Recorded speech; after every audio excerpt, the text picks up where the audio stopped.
Ladies and gentlemen, welcome to Azeroth Daily for the 13th of April 2011. My name is TotalBiscuit, bringing you your daily dose of WoW news and comments. In the headlines today, Blizzard Entertainment has announced that the BlizzCon 2011 tickets will go on sale on May the 21st and on May the 25th. They've also announced the price, which is $175, which would also be the third time they have raised the price in 3 years. BlizzCon 2011 will be going on October 21st and October 22nd over at the Anaheim Convention Center in Anaheim, California, United States. And as I said before, 2 batches of tickets will be made available on Saturday, May the 21st and Wednesday, May the 25th. Also bear in mind there are $500 tickets which will give you access to the BlizzCon pre-dinner, which is a benefit dinner for the Children's Hospital of Orange County. So those will also be available, and they are in limited numbers. The specific times for the sales are 10 a.m. Pacific Standard Time on the Saturday and 7 p.m. Pacific Standard Time on the Wednesday. The benefit dinner tickets will be made available on the 28th of May, that's a Saturday, at 10 a.m. Pacific Standard Time, and all of these can be found on blizzcon.com. DirecTV will be handling the virtual ticket as before, and that will be available for a $40 price, and that should also provide some video on demand after the fact as well. The latest round of EU community news has been released over on the EU Battle.net site, including information regarding some foreign language sites, including wowfan.cz, which is having a look at many of the changes coming in patch 4.1, as well as Hungarian site wow-hungary.com, which is featuring a video of the week, the classic Machinima Order of the Golden Gear. Lots more foreign language fan site news, as well as the roundup of this week's comics and noteworthy forum threads in the description below this video. Blizzard is starting a hashtag marketing campaign on Twitter, which will involve the use of 3 hashtags, WoW tag, SC2 tag, and D3 tag, and will have a variety of random questions and interactive tweets from your, quote, favored gaming universe.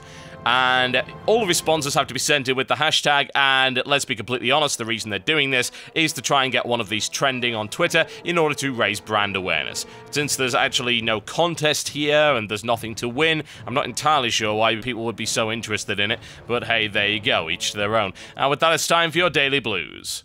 You know, I've got the feeling that they've actually changed their policies in regards to what will be responded to, because the amount of blue responses over the past couple of days has been woefully thin. Once again, the only real one of note comes in here, and the thread is entitled, "Will we ever have world events like this again?" posted by a Night Elf Hunter, and it's very simple. It's a YouTube video of the opening of Anchorage. I'm going to put on in the background right here, because, hey, you don't need to read a post that's 4 words long.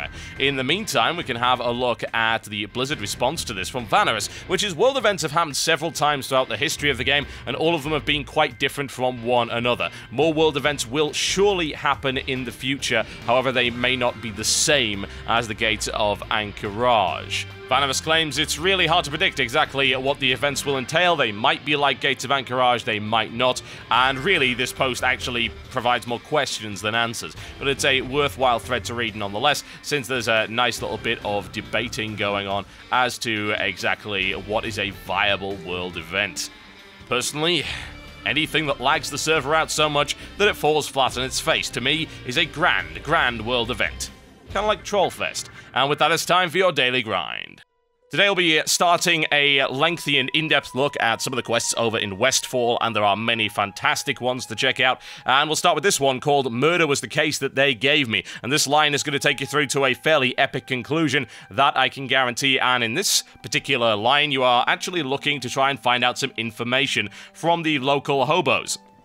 I like this quest an awful lot because it's got quite a lot of variety in it. Some of the hobos will just try and attack you, there's a good amount of text going on, and also the fact that you can interact with them by actually giving them money is something that I haven't actually seen in World of Warcraft before. I think that's a really, really cool element. That gives me a feeling that it's kind of like a really good single-player RPG, and that's the kind of choice that you'd be expected to make in one of those. So good on Blizzard for advancing their questing just a little bit, and we'll have more quests from this particular line going forward on the next few episodes of this show. And with that, it's time for your weekly feature. Ladies and gentlemen, welcome back, the Court of Law.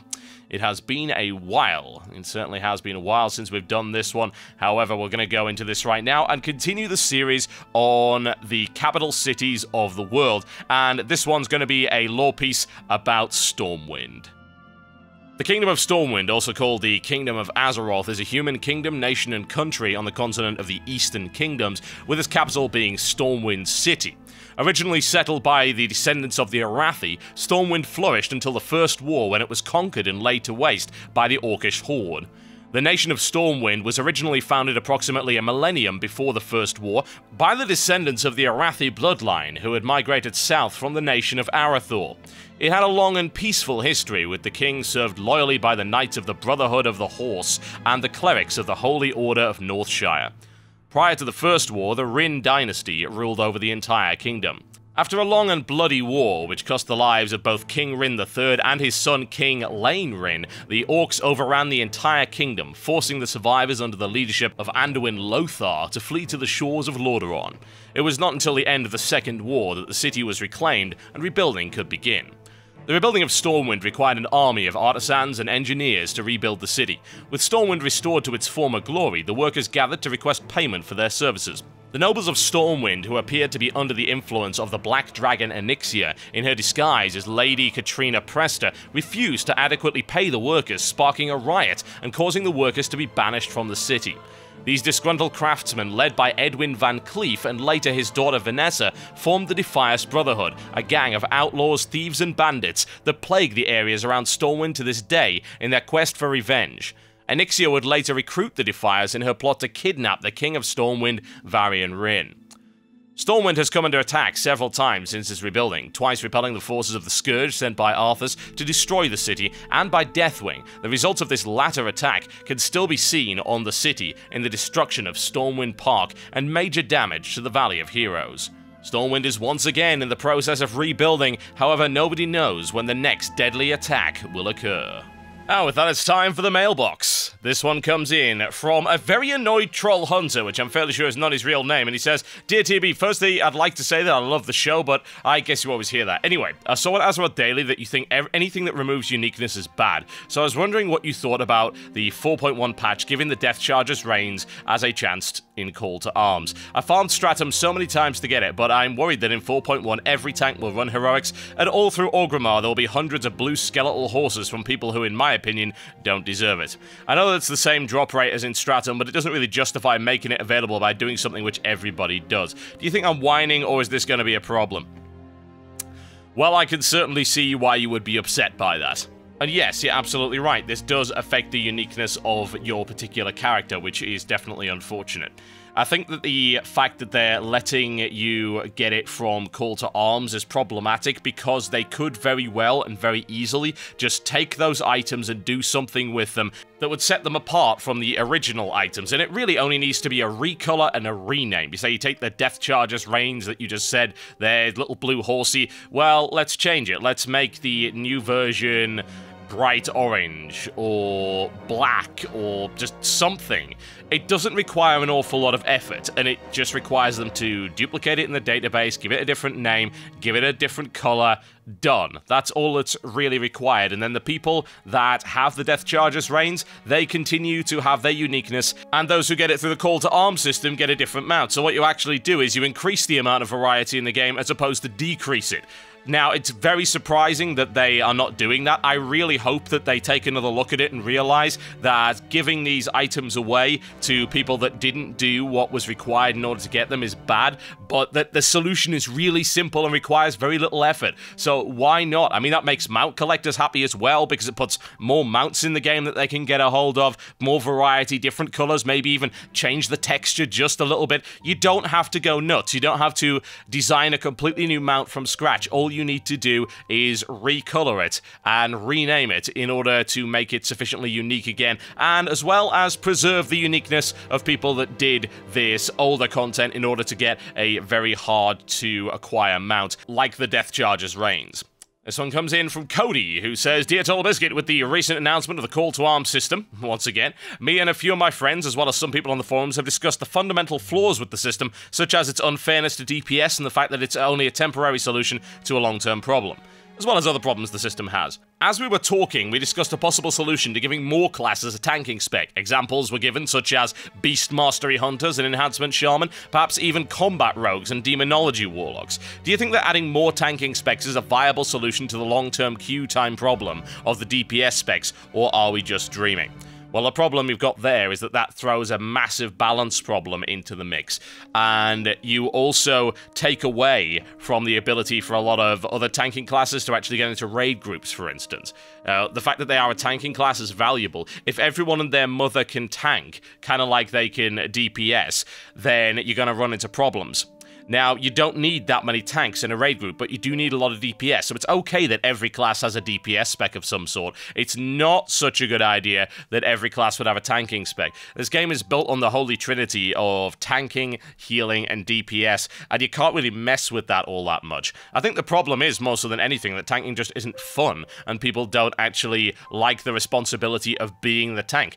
I don't really blame them, honestly. Tanking's not a particularly dynamic role, and it involves pretty much shoving yourself into the kneecap of a giant dragon for 10 minutes at a time and just wailing on it.